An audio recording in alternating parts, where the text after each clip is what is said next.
Hey guys and girls, just a super quick video to give you guys a little bit of an update on what's been going on. Now, I received quite a bit of commentary in regards to the last video that we posted, the staying positive video.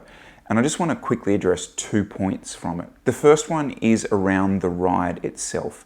So whilst what Jesse and I did, that particular ride fits completely within the regulations the New South Wales government have placed on us as part of the social distancing laws and regulations at the moment, you guys rightfully pointed out to us that the optics of that, the look and feel of that at a time when the government is stressing how seriously we should be taking our self-isolation wasn't cool. I totally get that, and I thank you very much for calling me on that. So that's going to impact definitely the way I approach the channel over the next couple of weeks, but I want to get to that at the end.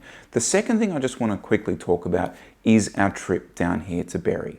Now, this is a little bit more of a serious one from my perspective because I think that the commentary seemed to call into question how seriously we were taking this, not only from a family perspective, but also from a community perspective. So just to give you a little bit of a backstory on this, that the moment that the schools were closed or closed to non-essential workers here in New South Wales, my mum and dad took the children down here to Berry, where they live 50% of the time, with the intentions of staying here throughout this whole period. Now, Elizabeth and I had to stay in Sydney for work purposes at that time. The intention then was that as soon as Elizabeth and I had finished our work and what we needed to do in Sydney, we would join my mum and dad and our kids down in here in Berry and essentially close the loop of our family. Now, last week, Elizabeth and I had to return to Sydney. I made light of one of the reasons that I had to go back, being the NBN, but Elizabeth had far more serious reasons. However, our place of residence with our family loop is very much down here. So I really want to stress that point because I can see how I threw that little bit at the end of the video in and it was construed as, oh, look at these guys just moving all around the state. That's not what's happening here at all. This is where our family loop is for the foreseeable future. So that's what has happened, guys. What about what's coming up? Well, honestly, I am going to take a couple of days to reassess and reflect on the kind of content that we're going to put on the channel. I really want to maintain the remit here of this being a positive channel to try and entertain everyone, but I understand that comes at a balance, and there is no point flaunting things, there is no point frustrating people at a time when we are trying to self-isolate and we're disciplining. That is really, really important. So I have to get my head around how to best approach that in the next couple of, well, hopefully just weeks. Thankfully, as you can see behind me, the guys have been putting up some really, really fantastic rider updates. And let's cross to Jay's one, and he's back on the bike. Let's hear from him.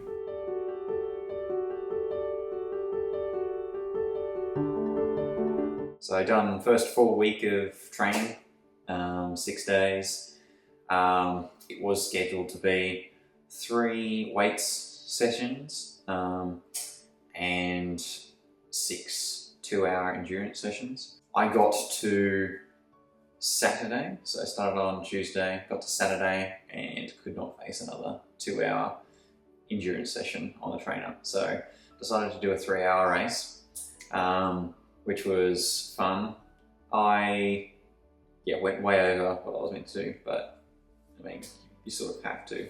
There's nothing really that we're aiming for at the moment, so going a bit over week 1 is not too bad. Diet-wise, I think I put on like 3 or 4 kilos in 2 weeks. That's what happens when you go from 2,500 calories to 5,000 calories a day when you go on an off period, when you stop riding as well. So yeah, put on a decent amount of weight. It was all very tasty. But yeah, back down to 2,500 calories a day on average. Yesterday was a bit over. I think yesterday was like 3.2 thousand calories. And we had homemade pizzas, which was good. 1 treat a week keeps me sane, and on average below 3,000 calories a day tends to put me on a trajectory of like 200 grams a week. This first week, actually, I lost a full kilo, straight like that. If you cut out sugar, you'll lose weight real quick. But it's the general portion sizes after that sugar weight that I find takes a bit longer to get off. What that means for me is I'm going to slowly build up the same as I was before and probably be back to full fitness again by mid-June. And depending on when racing starts up again, UCI or NRS wise, I'll shuffle that date forward or backwards depending on. Brie and I have just been taking it safe and just going, look, we'll just ride Zwift. The ACT has come out and said that, look, if you're exercising, ride wherever. So I might do some riding this week outside. I think we've stepped it up to the predictable 3 hours a day. So instead of 12 hours of riding this week at endurance, it's going to be 18 hours of riding at endurance. So my coach is really good. We don't do super high intensive anaerobic efforts very much at all throughout the season. So I don't get massive fatigue loads from that. So therefore my season is very sustainable because I like to be relatively strong throughout the entire time. I miss racing. It's sort of what all the training goes in for.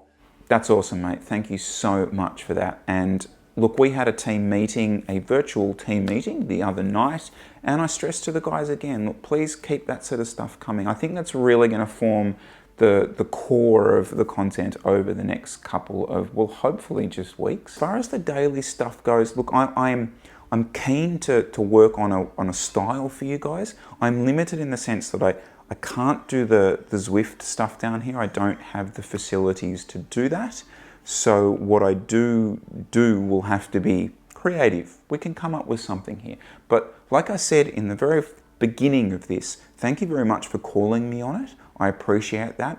I'd like to think I would have come to this realization at some point by myself, but I'm pretty pig-headed. Maybe I wouldn't have. Finally, guys, thank you so much for watching. I'll link some videos below that I think highlight some of the great stuff that we've done recently. And yeah, look, stay safe, guys. Let's all get behind this, do this together, and we'll see you soon, all right? Thanks now.